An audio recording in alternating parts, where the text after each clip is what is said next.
शुक्रिया। आज Kashmir arts council की जानिब से आलमी योम उर्दू के हवाले से एक तकरीब का इनेकाद किया गया। और आपको पता है कि आलमी योम उर्दू हर बरस जो है डॉक्टर अल्लामा सर मोहम्मद इकबाल शायर मशरक जो है उनका योम विलादत हर बरस जो है 9 नवंबर को आलमी योम उर्दू के तौर पर मनाया जाता है। तो उसी सिलसिले में हमने एक तकरीब का इनेकाद किया था जिसमें हमने उर्दू को दरपेश चैलेंजेस और उन साजिशों और रेशा दवानियों पर बात की जो इस वक्त आलमी सतह पर तो अलग से, लेकिन भारत देश में जो उर्दू के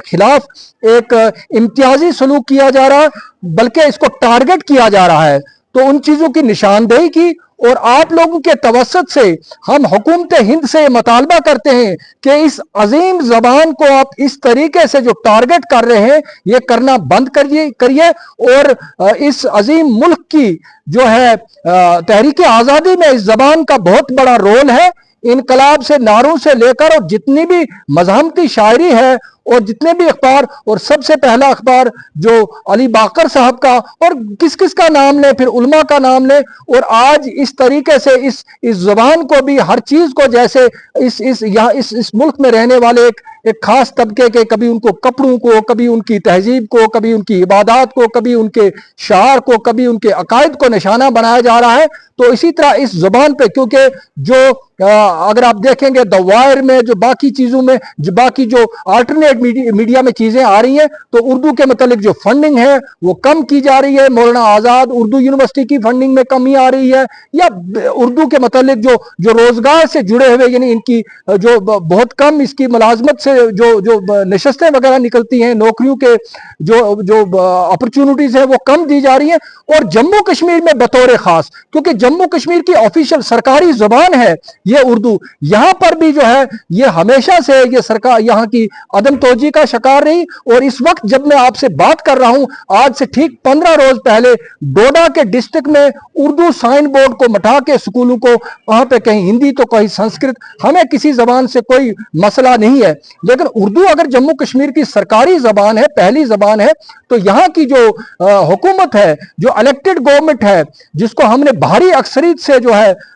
उस इक़्तिदार में लाया है, उसको भी इसकी तरफ ध्यान देना चाहिए। और उर्दू के खिलाफ जो साजिशें हो रही हैं उनको जो है उनकी सद्देबाब किया जाना चाहिए। और हम इसके साथ साथ जो उर्दू से मोहब्बत रखने वाले लोग हैं उनसे भी गुजारिश करते हैं आज के प्रोग्राम के जरिए कि आज पूरे भारत में और पूरे आलम में, यानी आलमी सतह पे उर्दू इतनी मशहूर है, रेख्ता जो है कहीं दुबई तो कहीं कतर तो कहीं कहाँ सऊदीया में अब उनके मशायरे देखिए, लेकिन भारत जो इसकी जन्मभूमि है, जो इस जुबान की, इस अजीम जुबान की, वहीं पे उसको टारगेट किया जा रहा है। हम इसकी मजम्मत करते हैं और हम हुकूमत हिंद से भी मुतालबा करते हैं और जम्मू कश्मीर सरकार से भी कि उर्दू की तरवीज के लिए और उर्दू की जो है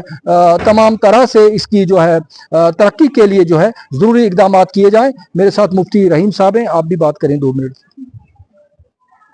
रहमान रहीम, बहुत बहुत शुक्रिया। बहुत ज़रूरी और कीमती और बुनियादी बातें जो उर्दू के साथ नारवा, नाजेबा और मुतासिबाना और यूं कहिए कि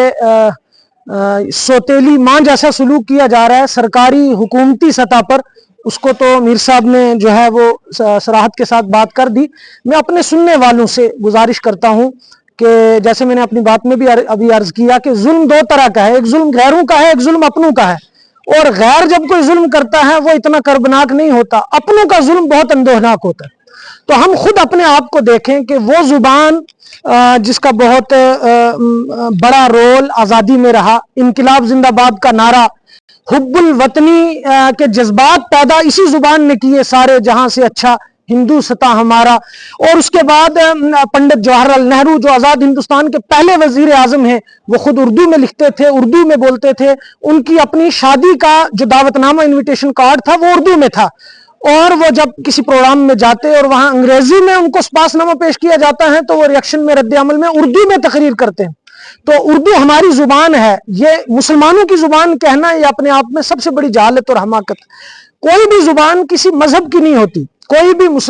زبان کسی دھرم کی نہیں ہوتی، زبانیں قوم کی ہوتی ہیں، زبانیں ملک کی ہوتی ہیں، زبانیں معاشرے کی ہوتی ہیں، زبانیں سماج کی ہوتی ہیں۔ مسلمان پورے ملک کی تمام 30 ریاستوں میں ہیں اور ہر ریاست کا مسلم باشندہ اپنی ریاستی زبان بولتا ہے۔ پنجاب والا پنجابی، کشمیر والا کشمیری، اور تمل ناڈو والا تمل، اور کیرل والا ملیالم بولتا ہے، بنگلہ بولی جاتی ہے، گجراتی بولی جاتی ہے۔ تو اس میں کوئی شک نہیں ہے کہ یہ جو زبان ہے یہ دنیا کی دوسری یا یوں کہیے تیسری سب سے بڑی زبان ہے۔ تو ہمیں یہ چاہیے بحیثیت ایک ملک کے ذمہ دار شہری ہونے کے، چاہے مرد ہو عورت ہوں، چھوٹے ہوں بڑے ہوں، طالب علم ہوں استاذ ہوں، کاشتکار ہوں یا کاروباری ہوں، ہر ایک کی ذمہ داری ہے کہ ہم اردو کو فروغ دیں، اپنی زبان میں، اپنی بول چال میں، اپنی تحریر میں، اپنی تقریر میں، سائن بورڈز میں، ٹیکسٹ میسیج میں، اور اپنے دعوت ناموں میں، اور عام روزمرہ کی بول چال میں ہم اردو کو، کیوں شرعی نقطہ نگاہ سے اگر دیکھا جائے کہ اردو کا زبان سیکھنا واجبی درجہ رکھتا ہے، چونکہ ہمارا دین، ہماری تفسیر، حدیث، فقہ اسلامی جو ہے علوم شرعیہ، وہ سب کے سب اردو زبان میں ہے۔ اور یہ زبان ہندوستان میں 300 سے زائد بولے جانے والی زبانوں میں سب سے بڑی زبان، پوری دنیا میں بولی جاتی ہے، اور دنیا اس کی شیرینی اور مٹھاس کو محسوس بھی کرتی ہے اور اس کو اڈاپٹ بھی کر رہی ہے اور اس کو جو ہاتھوں ہاتھ لے رہی ہے۔ لیکن ہمارا جو ہے وہ رویہ یہ ہے، خاص طور پر میں اپنے صوبے جموں کشمیر کے باشندوں سے کہوں گا کہ ہماری یہ قومی زبان بھی ہے، تو اس زبان کے تئیں خدا را ہم توجہ دیں، ورنہ اس کا ماضی بڑا شاندار رہا ہے اور حال اس کا افسوسناک ہے۔ اگر کوشش کریں گے، تھوڑی سی فکر کریں گے تو انشاءاللہ مستقبل تابناک ہوگا، اور اگر ہماری غفلت اور لاپرواہی اور احساس زیاں سے محرومی کا یہ جو سلسلہ یوں ہی جاری رہا تو مستقبل ہمارا بہت تاریک ہے۔ چونکہ اردو زبان صرف زبان نہیں، یہ ہماری تہذیب کی شاہ کلید ہے، یہ ماسٹر کی ہے۔ تو ہم اپنے بچوں میں اگر اعلیٰ اخلاقی اقدار پیدا کرنا چاہتے ہیں، انہیں انسان بنانا چاہتے ہیں، تو ان کو اردو سکھائیں۔ کیوں؟ اس لیے کہ ایک پھول سے کئی پھولوں کی خوشبو آئے، یہ جادو اسے آئے جسے اردو آئے۔ ہمیں توجہ اور فکر کی ضرورت ہے، ورنہ کہیں ایسا نہ ہو آئے ناکامی متائے کارواں جاتا رہا، کارواں کے دل سے احساس زیاں جاتا رہا۔ تو میں امید کرتا ہوں کہ آج کا ہمارا یہ پروگرام، یہ مجلس، یہ نشست، یہاں کا بیٹھنا، یہ ہمارے لیے آئندہ کے جو ہے وہ اہم اقدامات کے لیے یہ نقش راہ ثابت ہوگا۔ بہت بہت شکریہ۔